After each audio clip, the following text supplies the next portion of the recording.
Voltando, gente, ainda falando de predestinação, eu falei que Jesus conhece os que são seus, conhecem, aí prova disso, aí eu estava lendo aqui, isso me chamou a atenção.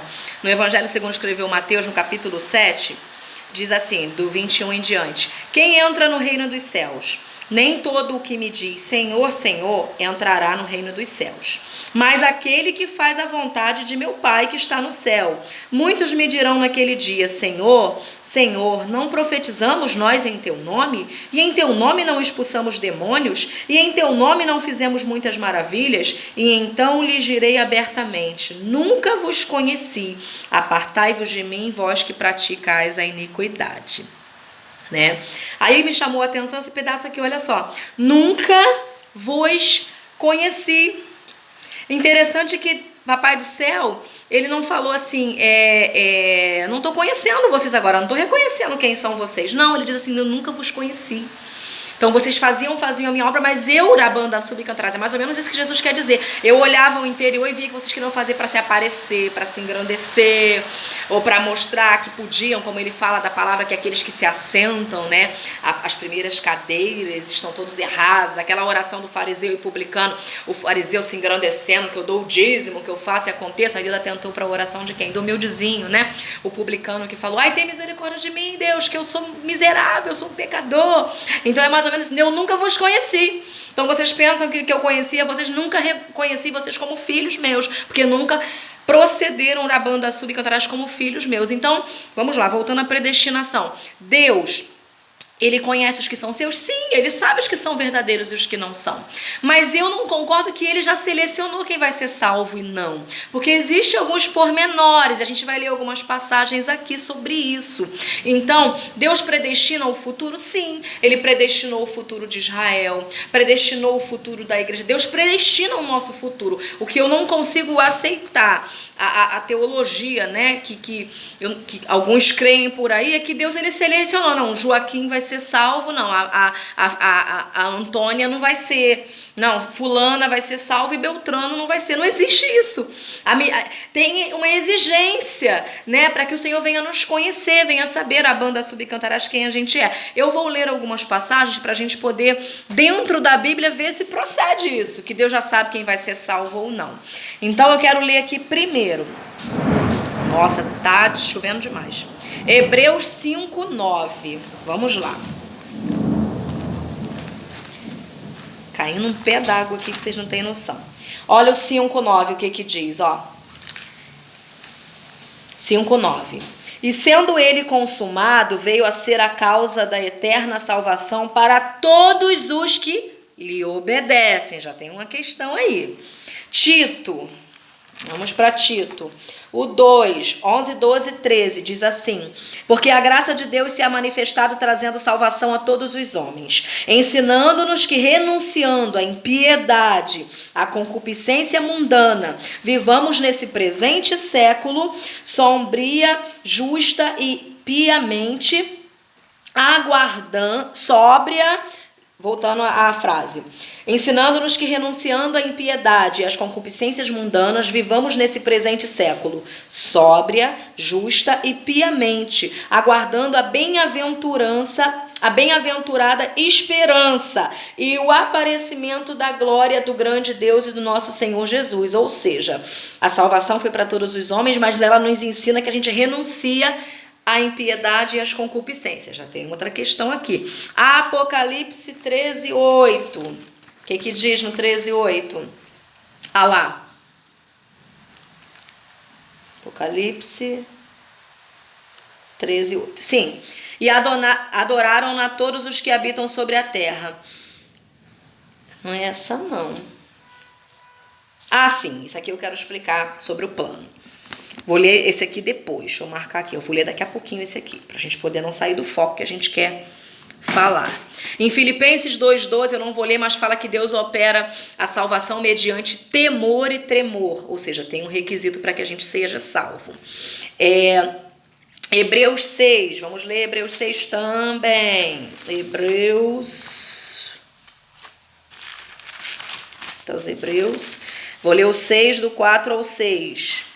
Diz assim: porque é impossível que os que já uma vez foram iluminados e provaram o dom celestial e se fizeram participantes do Espírito Santo, provaram a boa palavra de Deus e as virtudes do século futuro, recaíram, sejam outra vez renovados para o arrependimento. Ou seja, aqueles que estão de pé, digamos assim, se eles recaíram, eles podem se arrepender e voltar. Mas não significa que mesmo se eles erraram, pode errar e agora tu já está salvo, pronto e acabou. Não é isso que o versículo quer dizer. 2 de Pedro, capítulo 2, a gente vai ler ainda. 2 de Pedro, capítulo 2, a gente vai ler o 20 ao 22. Olha o que fala. 2 de Pedro 2, o 20 ao 22. Porquanto, se depois de terem escapado das corrupções do mundo, pelo conhecimento do Senhor e Salvador Jesus Cristo, forem outra vez envolvidos nelas e vencidos, tornou-se-lhes o último estado pior do que o primeiro, porque melhor lhe fora não conhecer o caminho da justiça, do que conhecendo, desviar-se do santo mandamento que lhes foram dado. Desse modo, sobreveio-lhes o que por um verdadeiro provérbio se diz: o cão voltou ao próprio vômito, a porca lavada ao espojadouro de lama. Olha só o que acontece quando a gente erra, a gente volta ao próprio vômito. Sim, aí sim eu quero ler, ainda, Romanos 11, que a gente já estudou a carta aos Romanos. Olha o que diz o 22. Considera a bondade e a severidade de Deus. Então, se tem a bondade, é o lado bom de Deus. Se tem a severidade, é quando Deus aplica, né, o puxão de orelha na vida da gente quando a gente merece. Aí sim, deixa eu ler agora o Apocalipse. Mas antes de eu ler, eu quero explicar sobre a predestinação. Rose, Deus já escolheu quem vai ser salvo? Não. Os versículos que nós lemos, vocês entenderam que tem um requisito: deixar a impiedade, deixar a concupiscência, não recair nas obras da carne, não fazer nada de errado, é o requisito para a gente ser salvo. Então não adianta eu levantar a mão, fui salvo, eu posso errar, fazer o que for. Tem até agora um grupo aí de desigrejados, né, que eles pregam que você não precisa de uma igreja, a igreja é você. Então, você sendo uma pessoa boa, você pode fazer o que você quiser, que você vai para o céu, né? E aí rasgaram a paz quando Jesus vira para Pedro e ele estabelece a igreja. A igreja não foi estabelecida pelo homem, a igreja foi estabelecida pelo Senhor Jesus. Ele fala: sobre essa pedra, Pedro, eu vou edificar uma igreja. E aqui também em Efésios, Paulo, que interessante, Deus me deu agora. Paulo vai falar sobre essa pedra de esquina, pedra angular, eu não sei como é que está aqui no livro, mas ele vai falar sobre essa pedra. A pedra, ela ficava no ângulo, ela dava sustentação às paredes da casa. Então Jesus é a pedra angular da igreja, é o fundador, é o fundamento, é o que edifica a igreja. Mas há uma igreja, há um corpo. É óbvio que, Rose, eu tenho que andar conforme o regimento da minha igreja, sim, mas eu também tenho que ser a igreja. Alguém tem que olhar pra gente e ler. Paulo disse que era a banda subcantaras, ele era a carta lida. Alguém tem que olhar pra mim e ver a igreja do Senhor, olhar pra você e ver a igreja do Senhor. Isso é uma verdade, mas a gente tem que comungar, tem que haver a comunhão com os santos. Então, voltando aqui ao que alguns acreditam, né? E que Deus escolheu as pessoas. Não, Deus não escolheu. Você tem que fazer algo na fé, algo na obra de Deus, para que o Senhor possa, né, te achar digno de herdar os céus. Então tem que andar com uma postura cristã. Não adianta só você ser crente de nome, de carteirinha. Tem que andar como a gente leu aqui. Se eu fizer alguma coisa errada, Deus vem com severidade para comigo. Eu tenho que andar em temor e tremor, ou seja, em reverência aos assuntos do Senhor. Só que tem uma galera que fala isso: acabou, eu levantei a mão, eu tô salvo eternamente. Não é uma verdade. Rose, mas aí diz aqui que ele nos predestinou, né? Foi o que a gente leu. Efésios, voltando para o Efésios aqui. Só um momento. Efésios 1, o 5, diz que ele predestinou para filho da adoção. E tem uma outra passagem que agora eu não lembro, que diz que o cordeiro ele foi morto antes da fundação do mundo. Como assim? Jesus foi morto antes que o mundo fosse formado? Já lá no céu? Não, gente. Isso significa que houve um plano. Foi projetado algo né? Foi arquitetado, posto à mesa algo para salvação, né?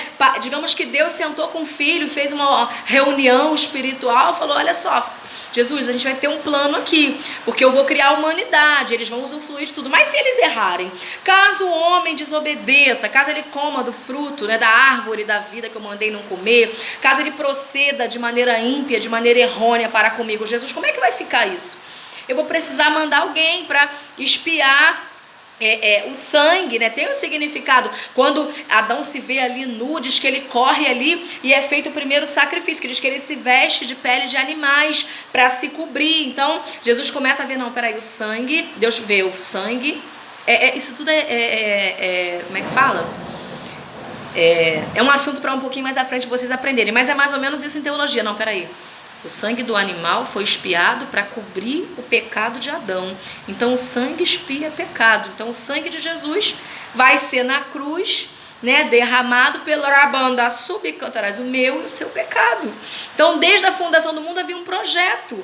Então é isso que quer dizer que o Cordeiro foi morto desde a fundação do mundo. Então vamos lá, voltando ao assunto da predestinação, para não confundir a cabecinha de vocês.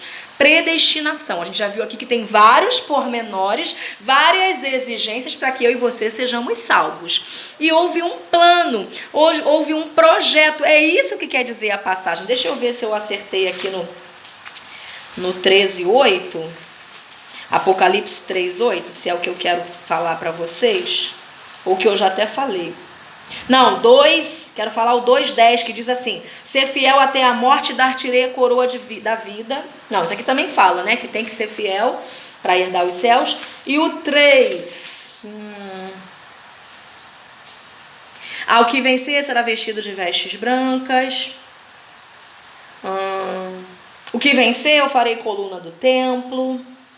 Ao que vencer eu lhe considerei que assente comigo no meu trono. Ou seja, há exigências em Apocalipse 3. É o que vencer, é o que for fiel, é o que permanecer, é o que não pecar, é o que não errar. Então há exigências. Eu não quero ser, e eu espero que vocês também, aqueles que Jesus olha pra gente e fala assim: ó, apartai de mim, eu nunca vos conheci.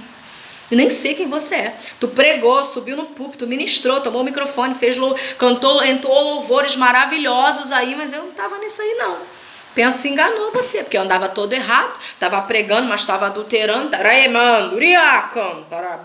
estava ministrando a minha palavra em vão, porque ministrava a minha palavra, mas dentro de casa fazia coisas horríveis com a sua esposa, com os seus filhos, no seu lar, não dava testemunho para a vizinhança, dava testemunho Rabanda Subcantarás na igreja, mas eu, Rebanda Sub, eu não, né? Eu, não sempre o Senhor, o Senhor te conhecia, via o seu andar, o seu proceder, e estava totalmente errôneo. Eu nunca vos conheci como crente, apartai-vos de mim. Gente, isso é muito forte. Eu não quero que o Pai fala isso de mim. Eu não quero, Jesus. Se houver algum proceder meu, e eu quero desde já orar, pedir por aquele que está do outro lado da telinha. Se houver alguma coisa errada na tua vida, algum proceder, seja na tua posição, como a gente estudou aqui, no seu andar, ou na sua defesa da fé errada, que o Pai possa te orientar, me orientar, para a gente herdar as mansões celestiais. Aleluia. Glória a Deus.